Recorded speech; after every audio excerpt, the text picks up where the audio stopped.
So Dennis, it's your first time going to a dispensary. What sort of questions should you ask? Well, I think rather than asking the question, the best thing to do is really let the bud tender know what your experience is with cannabis. Mm-hmm. So if you're a first-time user, they can direct you to a product that you can microdose and kind of scale up to your THC level and your comfort level of using those products.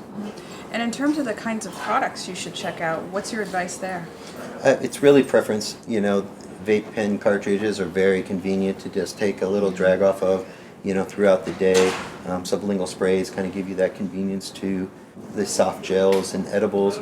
You might want to be at home and kind of in the comforts of your home, and so that they might take them and get a good night's sleep.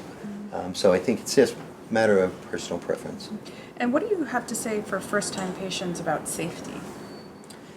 Safety is, and when you say that, is that just of overdoing it or making sure that the product is safe to use? I think it could be both. So Yeah. how do you address those I two think issues?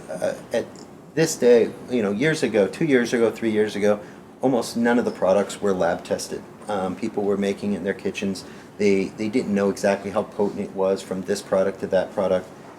But now with so many testing labs, that I think it's really important to make sure whatever product you choose has some lab tests. Most of them have stickers on them from the lab talking about what the potency is, the milligrams per milliliter or milligrams per serving size. And so making sure it has that information on it is really important, just so you can dose yourself correctly.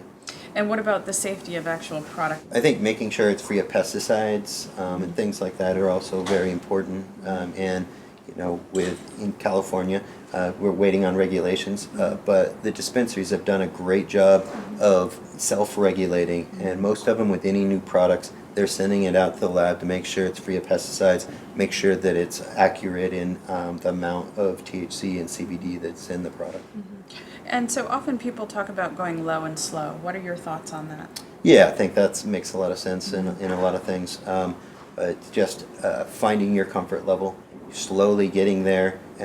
Sometimes what you're dealing with, you may need a high dose of THC, but going at it the first time is not the smartest way to go about it. So basically just getting to your comfort level and then trying to increase it slowly and get up to that spot where the amount of THC is actually helping you with whatever issues you're dealing with. That's great. A lot of great advice there. Thank you so much. You bet.